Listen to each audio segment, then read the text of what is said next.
SD राज English में आपका स्वागत है। आज हम चर्चा करेंगे सब्जेक्ट वर्ब एग्रीमेंट पे, या आप इसको जो है सिंटैक्स भी बोलते हैं इस चैप्टर को। तो इसको हम लोग बेहद ही बहुत आसान ही तरीके से समझेंगे। आपको ये लगेगा कि पूरी सब्जेक्ट वर्ब एग्रीमेंट जिसको हम सिंटैक्स बोलते हैं, आप देखेंगे कि सिर्फ 3 रूल के तहत ही हम पूरे को हल कर सकते हैं। कि सिर्फ 3 रूल की आपको जानकारी होनी चाहिए। बस उसी 3 रूल पे पूरा सब्जेक्ट वर्ब एग्रीमेंट आप कर देंगे। और मैं ये पूरा आपको सब्जेक्ट वर्ब एग्रीमेंट सारी रेंज देने का प्रयास करूँगा। अगर जो हो सका तो एक वीडियो में, अदरवाइज़ मैं इसको 2 वीडियो में पूरा कवर करने का प्रयास करूँगा। चलिए शुरुआत करते हैं। अब इसमें देखिए आपका जैसे फर्स्ट क्वेश्चन है। अब ये एक क्वेश्चन आपका एक टाइप का रिप्रेजेंटेशन है, ये एक टाइप का रिप्रेजेंटेशन करेगा। भले ही यहाँ आपको कई टाइप्स दिखाई दें, लेकिन लास्ट में जब ये वीडियो आपकी ख़त्म हो जाएगी तो मैं आपको बताऊंगा कि कैसे सारे टाइप्स एक हैं। इतने रूल आप न याद करके, सिर्फ आप अगर जो 3 रूल याद करते हैं, सिर्फ 3 रूल को आपको वो भी याद नहीं करना है, सिर्फ ध्यान ही देना है। आप देखेंगे उन्हीं तीनों के तहत कैसे आपकी पूरी सब्जेक्ट वर्ब एग्रीमेंट ख़त्म हो जाती है। अब यहाँ आप देखो, जैसे ये इतना बड़ा सेंटेंस आपका दिया गया है, ठीक। अब यहाँ आपको वर्ब की फिलिंग करनी है, तो जाहिर सी बात है इसके इधर आप वर्ब डालेंगे और इसके इधर ये पूरा आपका सब्जेक्ट का पोर्शन हो गया। ये इतना बड़ा सब्जेक्ट का पोर्शन है। अब इसमें आपको करना क्या है, इसमें आपको ये करना है कि सबसे पहले हमको प्रीपोजिशन देखना है। इस सब्जेक्ट फ्रेज में प्रीपोजिशन कहाँ है। तो मुझे जैसे ये प्रीपोजिशन मिल गया, ठीक।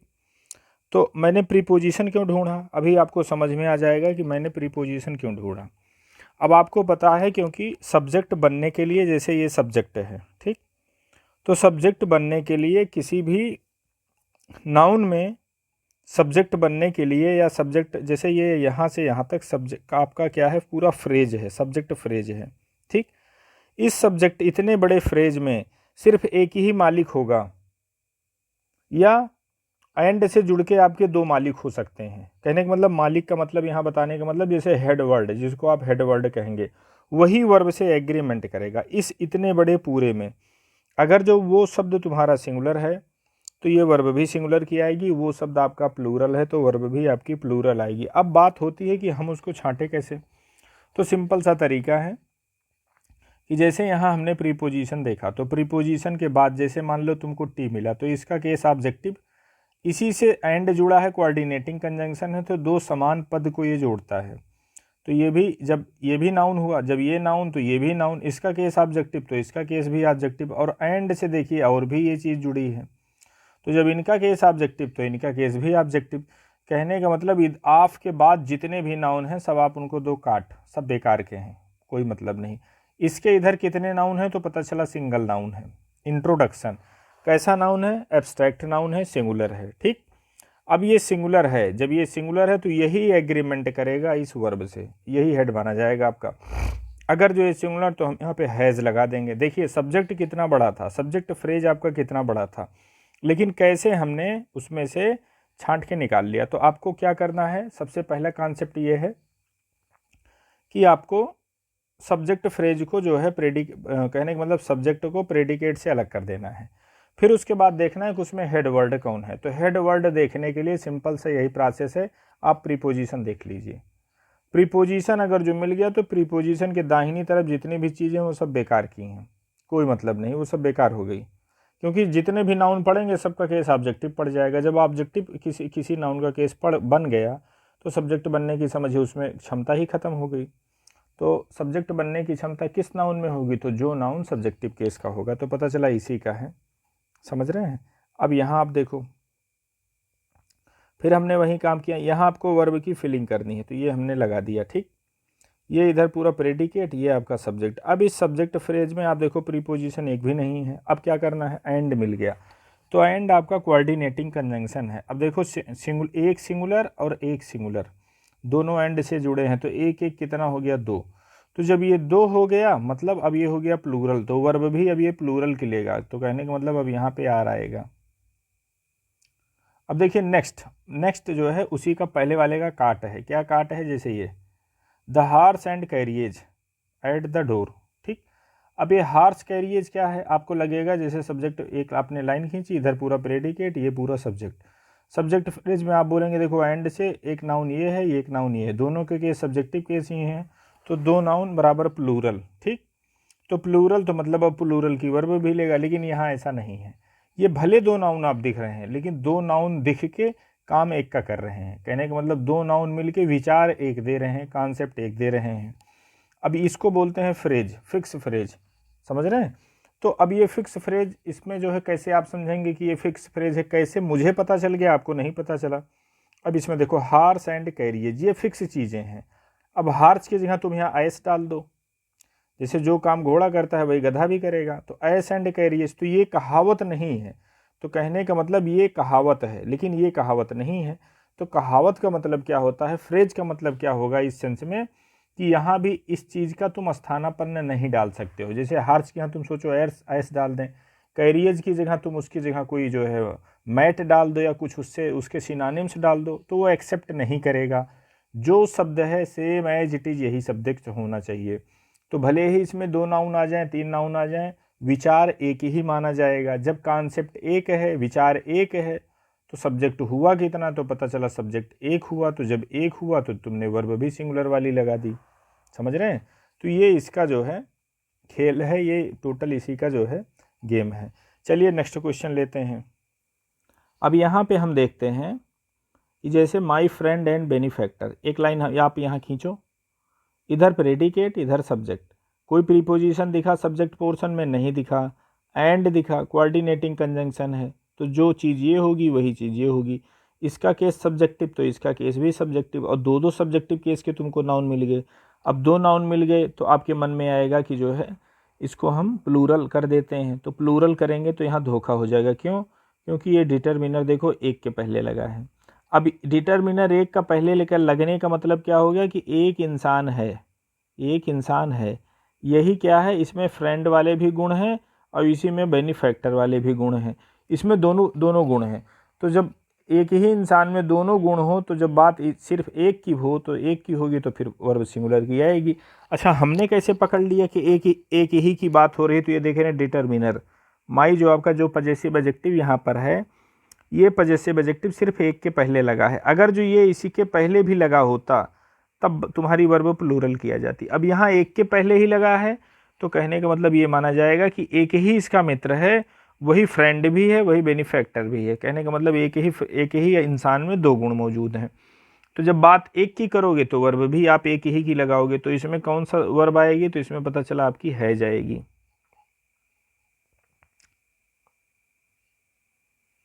अब आप एक सेंटेंस ये देखो, ये ऊपर वाले का काट है। अब जैसे यहाँ इधर प्रेडिकेट इधर सब्जेक्ट, सब्जेक्ट पोर्शन में एक देखो ये है, दूसरा ये है, दो नाउन हो गए। ठीक, दो नाउन हो गए तो आप बोलोगे जो है सर आपने अभी ऊपर बताया था वर्ब प्लूरल की हमको लगानी है, तो तुम वर्ब प्लूरल की लगाओगे। ठीक, अब उसके बाद हमने तुमको ये बताया था कि अगर जो डिटर्मिनर एक के पहले लगा है तो आपको ये मानना पड़ेगा कि अब वो सिंगुलर हो गया। जैसे उधर आपने माई फ्रेंड एंड बेनिफैक्टर, तो एक ही के पहले हमने डिटर्मिनर लगाया था, मतलब पजेसिव एडजेक्टिव एक ही के पहले लगा था। और तो इससे हमको पता चला कि एक ही इंसान है, उसके अंदर फ्रेंड का भी गुण है और बेनिफैक्टर का भी गुण है। अब यहाँ आप बताओ, एक ही के पहले माई लगा है और दो जुड़े हैं, तो आप कहोगे सर एक डिटर्मिनर, तो मतलब अब ये सिंगुलर वर्ब आनी चाहिए। लेकिन अब यहाँ गड़बड़ हो जाएगा। क्यों गड़बड़ हो जाएगा? अब लगाओ लॉजिक। क्या लॉजिक आप लगाएंगे? अब जैसे क्या एक इंसान ऐसा हो, भगवान ने ऐसा कोई क्रिएशन एक इंसान का बनाया हो कि जिसमें माता जी वाले भी लक्षण हो, पिताजी वाले लक्षण भी हो। कहने का मतलब एक ही इंसान, वो स्त्री भी हो वो पुरुष भी हो, ऐसा तो संभव है नहीं। तो अब जाहिर सी बात है, यहाँ अब हमको डबल डिटर्मिनर लिखने की ज़रूरत नहीं है, क्योंकि एक ही लिखने से अर्थ स्पष्ट है। तो अब इसलिए अब यहाँ एक ही, क्योंकि अब ये जेंडर देखो, दोनों के जेंडर अलग अलग हैं। ऐसा नहीं कि अब कन्फ्यूजन है, तो जब कन्फ्यूजन रहती है तब डबल डबल डिटर्मिनर लगाते हैं। अब यहाँ तो कन्फ्यूजन है ही नहीं, एक इंसान में दोनों गुण नहीं हो सकते हैं कि वही मम्मी भी बन जाए वही पापा भी बन जाए, समझ रहे हैं। ऐसा नहीं है कि वही धोती पहन ले और वही जो है लुंगी पहन के टहले, ऐसा संभव नहीं है। तो अब जाहिर सी बात है कि दो तुमको इंसान ढूंढने पड़ेंगे, भले डिटर्मिनर तुमने एक लगाया। तो जितना कम लिखोगे ग्रामर में, आप जितना कम लिखेंगे उतना अच्छा माना जाता है। तो अब यही एक माई से ये माई मदर भी हो गया, माई फादर भी हो गया, दोबारा लिखने की ज़रूरत नहीं है। क्यों? क्योंकि जेंडर अलग अलग है। अब जेंडर अलग है, हमको दो दिखा, तो जब दो दिखा तो हमने वर्ब प्लूरल की लगा दी, तो इसलिए यहाँ पे क्या है, आर करेक्ट है आपका, आर। अब यहाँ ये नया क्वेश्चन देखिए आप, नया नहीं है वही चीज़, बस घूम फिर के आपको नए नए रूपों में मिल रही है। बाकी लास्ट में आप देखेंगे कॉन्सेप्ट एक ही लग रहा है। अब जैसे इसको हम देखते हैं, the house with its contents dot dot dot insured. अब यहाँ आपको क्या पता करना है, जैसे मैं फिर वही काम करता हूँ, ठीक। यहाँ मुझे वर्ब डालनी है, इसके इधर का प्रेडिकेट हो गया, ये पूरा सब्जेक्ट हो गया। अब यहाँ देखो मुझे प्रीपोजिशन क्या, विद मिल गया, ठीक। तो इसके विद के बाद की जो ये चीज़ है, ये ऑब्जेक्टिव केस की हो गई। जब ऑब्जेक्टिव केस की हो गई तो इसमें सब्जेक्ट बनने की क्षमता ही खत्म हो गई। अब बचा सब्जेक्ट पोर्शन में एक ही नाउन, ये बचा हाउस। अब हाउस आप बताओ सिंगुलर है कि प्लूरल, तो ओबियसली हाउस सिंगुलर। तो जब हाउस सिंगुलर है तो वर्ब भी कौन सी आएगी, सिंगुलर वाली ही आएगी। तो यहाँ पे आपका वाज आएगा। देखो दूसरा क्वेश्चन आपका जो है नीचे दिया गया है, दूसरा क्वेश्चन आप ये देख रहे हैं, ये वाला वही सेम क्वेश्चन है, the houses with its contents. अब वहाँ देखो हाउस था, यहाँ हमने हाउसेज कर दिया। अब ये आपका क्या हो गया, ये प्रीपोजिशन और प्रीपोजिशन के बाद जो आने वाली चीज़ है ये क्या हो गई, ऑब्जेक्टिव केस की हो गई। तो जब ऑब्जेक्टिव केस की हो गई, अब ये सिंगुलर है प्लूरल है, मुझसे कोई मतलब नहीं, हमको तो सिर्फ हेड वर्ड से मतलब है। तो हेड वर्ड यहाँ पे ये है हाउसेस। हाउसेस क्या है, प्लूरल। तो जब ये प्लूरल है तो वर्ब भी हमको प्लूरल वाली ही लगा देनी है। चलिए नेक्स्ट क्वेश्चन देखते हैं। नेक्स्ट क्वेश्चन आपका है, neither the chairman nor the directors present. देखो इधर आर, निदर नार और आर, ये आपके तीन हैं, तीन कंजंक्शन हैं। जब इनसे कोई चीज़ जुड़ती है तो आपको देखो दो चीज़ याद रखना है। पहली चीज़ क्या याद रखना है, जैसे निदर नार ये चीज़ होगी। अब तुमको इससे क्या करोगे, दो नाउन को आप जोड़ोगे। हो सकता है एक नाउन सिंगुलर हो दूसरा प्लूरल हो, या दोनों प्लूरल हो दोनों सिंगुलर हो, ऐसा भी हो सकता है। तो दिक्कत आपको कब आएगी, जब सिंगुलर होगा एक और दूसरा आपका प्लूरल होगा। तो तुम्हारे सामने ये हो मन में आएगा कि वर्ब किसके अकॉर्डिंग टू लगाएं। तो पहली चीज़ आपको ध्यान देने की ज़रूरत है कि ये नाउन रखने में भी बहादुरी है। इस नाउन को आपको ऐसे नहीं बेतरतीब रख देना है कि जहाँ मन हो सिंगुलर रख दो, जहाँ मन हो प्लूरल रख दो। ये तीन कंजंक्शन से अगर जो आप सब्जेक्ट पोर्शन में दो नाउन जोड़ते हैं और उनमें से एक सिंगुलर होता है और दूसरा प्लूरल होता है, तो आपको क्या करना है, तो सबसे पहले सिंगुलर उसके बाद प्लूरल। तो पहला रूल इनके साथ क्या है, पहला रूल ये है कि पहले सिंगुलर उसके बाद प्लूरल। ये तो पहली सेटिंग की हो गई। और अगर जो आप इस क्रम को गड़बड़ करते हैं तो रॉन्ग हो जाएगा। तुम पहले ये सोचो कि मैं पहले यहाँ डायरेक्टर्स कर दूँ तब चेयरमैन कर दूँ, तो रॉन्ग हो जाएगा। तो सबसे पहले आपको सिंगुलर रखना है, उसके बाद प्लूरल रखना है। किसके साथ, इधर आर निधर नार आर। तब उसके बाद क्या करना है, अब यहाँ आपको वर्ब लगाना है। तो इस वर्ब के सबसे नज़दीक जो नाउन आएगा उसी के अकॉर्डिंग टू ये वर्ब आएगी। अगर जो वर्ब के नज़दीक सिंगुलर नाउन है तो वर्ब सिंगुलर, और वर्ब के नज़दीक प्लूरल नाउन है तो वर्ब प्लूरल। तो यहाँ क्या है, प्लूरल नाउन है। तो प्लूरल नाउन है तो यहाँ वर्ब भी तुम्हारी प्लूरल की हो जाएगी। अब आपके मन में आएगा कि सर ने तो ये बताया था कि सिंगुलर और जब प्लूरल, और जब लास्ट में प्लूरल रख ही रहे हो तो आप ये क्यों बता रहे हो कि इनका एग्रीमेंट इन्हीं के साथ हो। सॉरी, एग्रीमेंट जो है जो सबसे करीबी नाउन आएगा उसी से होगा। ये कहने का क्या मतलब है, तो ये कहने का मतलब अभी आपको नीचे समझ में आ जाएगा एक एग्जाम्पल के बाद। अब जैसे देखो, neither the directors nor the chairman is present, ये सेंटेंस तुम्हारा रॉन्ग हो गया। क्यों रॉन्ग हो गया, यहाँ पे देखो नीदर के बाद जो पहला नाउन है वो क्या है, डायरेक्टर्स, मतलब ये प्लूरल वाला है। अब इधर क्या है, नार के बाद जो तुमने नाउन रखना है सिंगुलर वाला है, तो यही तुमने उल्टा पुल्टा कर दिया। अब यहाँ हमको क्या करना है, यहाँ पहले हमको सिंगुलर वाला यहाँ पे ले जाना है, प्लूरल वाला यहाँ पे ले जाना है। अब प्लूरल जब यहाँ आएगा तो यहाँ प्लूरल की वर्ब हमको लगानी पड़ेगी। बात समझ रहे हैं। अब यहाँ इसने एक डेकोरम तो पूरा किया है। देखो ये सिंगुलर था तो वर्ब सिंगुलर की इसने कर दी, ये तो सही है। लेकिन प्लेसिंग इसने गड़बड़ कर दी। और जब प्लेसिंग करोगे तो वर्ब भी तुम्हारी चेंज हो जाएगी। तो इसका करेक्ट कैसे होगा? इसका करेक्ट ऐसे होगा कि नीदर और उसके बाद चेयरमैन, नार द डायरेक्टर्स और उसके बाद आर प्रेजेंट। अब आप ऐसे करेंगे तब सेंटेंस आपका करेक्ट हो जाएगा। अब चलो एक इसी को देखो।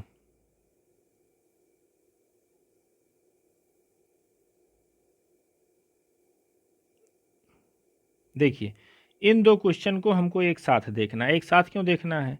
अब ये क्या देख रहे हैं? नीदर द डायरेक्टर्स नार द चेयरमैन। यहाँ इसको हमने सही कर दिया, नीदर द चेयरमैन, ये क्रम हमने सही कर दिया। और नॉर द डायरेक्टर्स ये हमने यहाँ कर दिया। अब मुझे इंट्रोगेटिव बनाना है, तो इंट्रोगेटिव में जो वर्ब आप यहाँ लगाते वो वर्ब उठा के आप यहाँ ले जा रहे हो। अब यहाँ तुमने आर लगा दिया। जैसे इसमें भी क्या था, जब इसको सही करते तो डायरेक्टर्स इधर आता तो इज की जगह आर हो जाता, यही तो हमने बताया था। लेकिन अब इसका इंट्रोगेटिव बनाओगे तो सोचोगे यही आर उठा के यहाँ लगा दें, तो गलत हो जाएगा। क्यों? क्योंकि अब इस वर्ब के नज़दीक सबसे नाउन कौन है? तो सबसे नाउन ये पड़ेगा, सिंगुलर वाला पड़ेगा। तो अब यही सेंटेंस अगर जो आप इसका इंट्रोगेटिव बनाओगे तो ये सिंगुलर वर्ब लेगा। यही सेंटेंस अगर जो आप इसका तुम पॉजिटिव बनाओगे तो पता असर्टिव बनाएंगे आप, तो आपका क्या होगा? वही आपका जो है कहने का मतलब वो प्लूरल की वर्ब लेगा। तो अब आपको समझ में ये आ चुका होगा कि हमने क्यों कहा था कि वर्ब कि जो सबसे करीब नाउन रहेगा उसी से जो है वर्ब एग्रीमेंट करती है। तो यहाँ अब ये चीज़ आपको समझ में आई होगी। ये सेंटेंस आपका कैसा है? ये सेंटेंस आपका इनकरेक्ट है। ये ऊपर वाला सेंटेंस कैसा है? ये भी इनकरेक्ट है। ऊपर वाला क्यों इनकरेक्ट था? ऊपर वाला इसलिए इनकरेक्ट था क्योंकि यहाँ पे आपने नाउन की प्लेसिंग गड़बड़ कर दी। और नाउन की प्लेसिंग सही करते तो क्या हो जाता? तो निदर, अब आपका पहले ये होता द चेयरमैन, फिर उसके बाद नार द डायरेक्टर्स आर प्रेजेंट। अब आप ऐसे करते तो सही होता, समझ रहे हैं? और इसी का अगर जो इंट्रोगेटिव बना देते तो ये आर जब उठ के यहाँ चला आता तो उसके सबसे नज़दीक चेयरमैन है, सिंगुलर है। तो जब ये सिंगुलर है तो यहाँ आर ना होता, तब होता इज। बात समझ रहे हैं? तो यही सेंटेंस आपका जो है जब असर्टिव बनता है तो प्लूरल की वर्ब लेता है। और यही सेंटेंस जब आपका जो है इंट्रोगेटिव का बनता है तो वर्ब सिंगुलर की ले रहा है। अब देखिए इसी के नीचे मैंने निदर की एक दूसरी सेटिंग की है। अब यहाँ निदर आपका कंजंक्शन का काम नहीं कर रहा है, यहाँ निदर क्या है? ये प्रोनाउन का काम कर रहा है। अब इसमें फिर मुझे वही करना है। ये सही है कि गलत अभी मुझे पता चल जाएगा। अब ये देखो, यहाँ से मैंने इधर लाइन खींची, ये इधर हमने बन गया। ये देखो प्रीपोजिशन, प्रीपोजिशन के बाद ये जितने भी नाउन हैं, कहने का मतलब नाउन इसमें कौन सा है? ये लास्ट में मैंने है, प्लूरल है। अब ये चाहे प्लूरल हो सिंगुलर हो, मुझसे कोई मतलब नहीं। क्यों मतलब नहीं? क्योंकि इसका केस ही जब ऑब्जेक्टिव हो गया, तो जब ऑब्जेक्टिव हो गया तो ये सब्जेक्ट बन ही नहीं पाएगा। अब नीदर यही एक ऐसा प्रोनाउन बचा कि जो है कहने का मतलब सब्जेक्टिव केस में है। तो अब इस प्रोनाउन से निदर का मतलब होता है कि एक दो लोग हैं और दो में से कोई नहीं। तो जब कोई नहीं तो ये सिंगुलर ही होगा। अब यहाँ वर्ब इन्होंने क्या डाला है? प्लूरल है, तो इसलिए ये सेंटेंस आपका इनकरेक्ट है। यहाँ वर्ब कौन सी आनी चाहिए थी? सिंगुलर।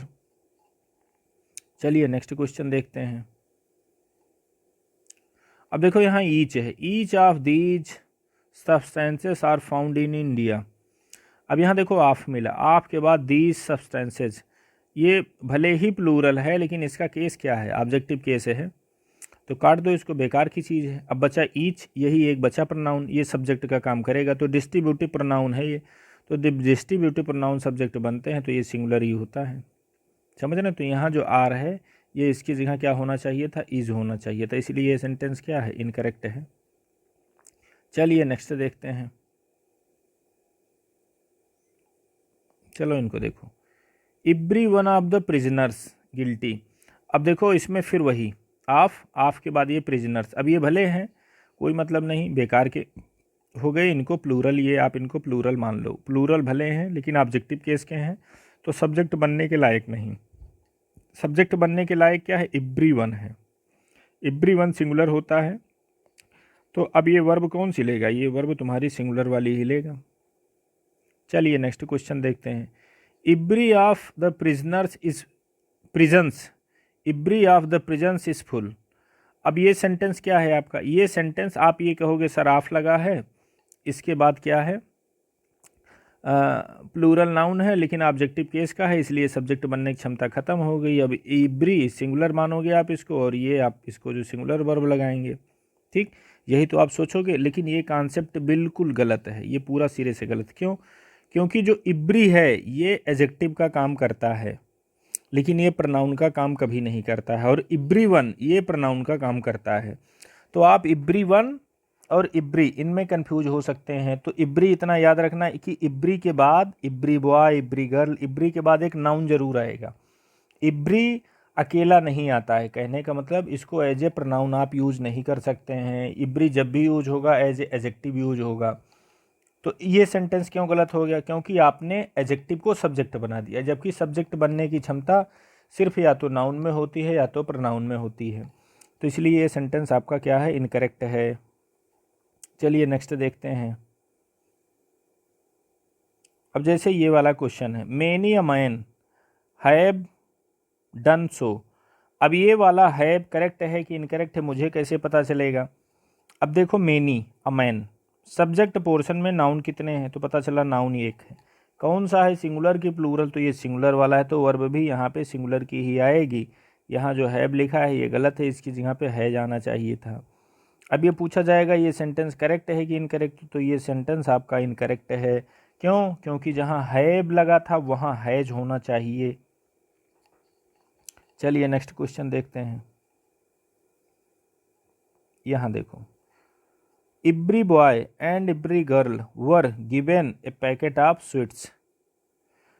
अब यहाँ आपके मन में ये आएगा वर, ये आपसे पूछा गया है करेक्ट है कि इनकरेक्ट। अब इधर आप इतना बड़ा सब्जेक्ट देखोगे, आपको लगेगा एक ये हो गया, एक एंट्री इसकी हो गई, एक एंट्री इसकी हो गई, दो एंट्री हो गई। तो दो एंट्री प्लूरल होती है तो वर्ब भी प्लूरल की। लेकिन यहाँ आप धोखा खा जाएंगे। क्यों धोखा खा जाएंगे? कि इब्री एक ऐसा एडजेक्टिव है, इब्री लगा के एंड लगा के चाहे तुम 50 जोड़ दो, लेकिन वो माना सिंगुलर ही जाएगा। अब जैसे आपके मन में हो सकता है इब्री बॉय, कहने का मतलब आप एक बॉय की बात कर रहे हैं, एक गर्ल की बात कर रहे हैं, तो बॉय गर्ल मिलके क्या हो जाएगा? दो, क्योंकि जेंडर अलग अलग हैं। आपका सोचना सही है, लेकिन ये ग्रामर इसको अलाउ नहीं करती है। ये इसका मतलब ये है कि अगर जो आपने इब्री लगा दिया तो सबका आपने सिंगुलर कर दिया, तो अब ये माना जाएगा भले दो है, लेकिन अब इसको माना जाएगा, इस दोनों को मिलाकर सिंगल एंट्री मानी जाएगी। सिंगल एंट्री के साथ वर्ब आपकी सिंगुलर वाली आएगी। तो यहाँ वर्ब तुमको वाज लगानी है, वर नहीं लगानी है, इसलिए सेंटेंस आपका क्या है? इनकरेक्ट है। अब ये सेंटेंस देखिए, great pains have been taken, much pains has been taken. तो जो पेन्स वर्ड होता है, पेन्स प्लूरल वाला, जैसे ये है, सिंगुलर पेन रहेगा तब तो सिंगुलर वर्ब लेगा। लेकिन जो पेन जो होता है ये आप सिंगुलर भी इसको मान सकते हैं, इसको प्लूरल भी मान सकते हैं, लेकिन हर जगह नहीं। इसमें सबसे बड़ा साधक क्या होता है? आपका ये कहने का मतलब जो इसके पहले का जो डिटरमिनर, जिसको आप एडजेक्टिव बोल सकते हैं, सबसे बड़ा साधक, ये कहने का मतलब इंडिकेटर यही होता है, यही इंडिकेट करता है। अब जैसे ग्रेट, ग्रेट जो शब्द है वो काउंटेबल चीज़ों के पहले भी आ सकती है, अनकाउंटेबल के भी पहले आ सकता है। तो अब यहाँ डाउट हो गया, ग्रेट पेंज, तो पेंज अब ये सिंगुलर मान रहे हो कि आप प्लूरल मान रहे हो, ये क्लियर नहीं हो रहा है। तो कन्फ्यूजन की स्थिति में प्लूरल ही माना जाता है। तो आप यहाँ कन्फ्यूज हैं, प्लूरल है, तो यहाँ है भाई, ये करेक्ट है।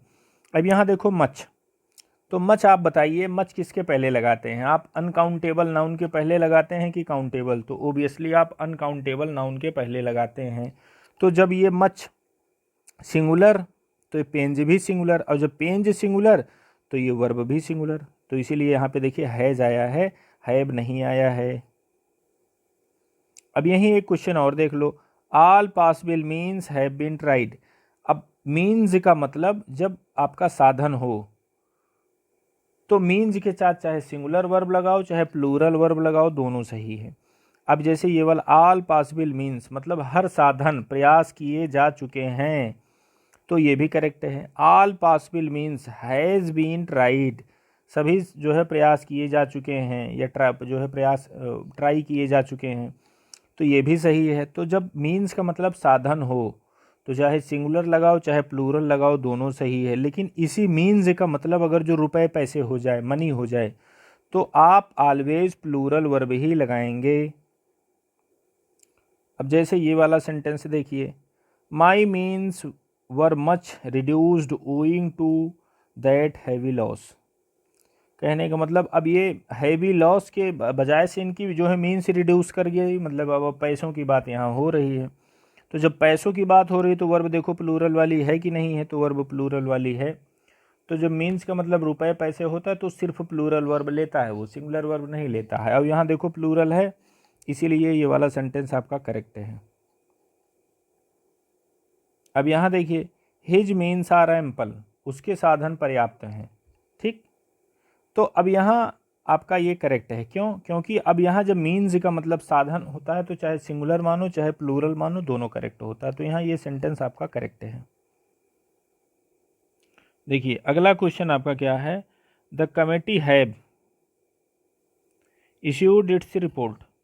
अब यहाँ आपको देखना है जैसे कमेटी हुई, आपका जो है कहने का मतलब जूरी हुई, इस टाइप के जो कलेक्टिव नाउन वाले शब्द होते हैं बिना ऑफ के स्ट्रक्चर के, तो ये क्या करते हैं, ये आप इनका चाहे सिंगुलर में यूज करो चाहे प्लूरल में यूज करो, ये अब सिंगुलर है कि प्लूरल, ये दो तरीके से जो है आपको पता चलेंगे। पहली चीज़ तो आपको वर्ब देखनी पड़ेगी, दूसरी चीज़ सेंटेंस में आपको प्रोनाउन देखना पड़ेगा। अब जैसे यहाँ देखो इस कमिटी के लिए आपने कौन सा प्रोनाउन यूज़ किया है, सिंगुलर की प्लूरल, तो पता चला आगे आपने सिंगुलर जो है प्रोनाउन यूज़ किया है। ठीक, दूसरी चीज़ इसमें वर्ब आपने कौन सी यूज़ की, इशू।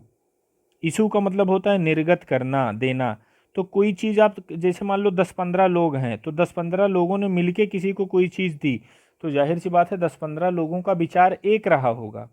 तो जब विचार एक हो, विचारों में यूनिटी हो, तभी तो आप किसी को कुछ दे सकते हो। और जब तुम्हारे विचार अलग हों, मेरे विचार अलग हों, किसी तीसरे के विचार अलग हों, तो न निष्कर्ष पर पहुँचोगे, न कोई रिपोर्ट आप दोगे, न कोई फाइनल डिसीजन ले पाओगे।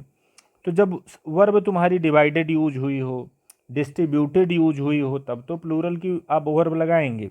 जब वर्ब तुम्हारी इश्यूड हो, इशू करना, देना, सबमिट करना, तो इन सब के लिए इसको सिंगुलर माना जाता है। आगे देखो प्रोनाउन भी यहाँ पे सिंगुलर का ही है। तो जब ये सिंगुलर है, ये प्रोनाउन आया किसके लिए है, तो इस नाउन के लिए आया है। तो जब प्रोनाउन सिंगुलर तो ये भी सिंगुलर, जब ये सिंगुलर तो ये वर्ब भी सिंगुलर की लेंगे। समझ रहे हैं? तो जहाँ हैव लिखा था यहाँ पे आपका हैज आना चाहिए। अब ये सेंटेंस आपका करेक्ट है कि इनकरेक्ट, तो ये सेंटेंस आपका इनकरेक्ट है। चलिए नेक्स्ट क्वेश्चन देखते हैं।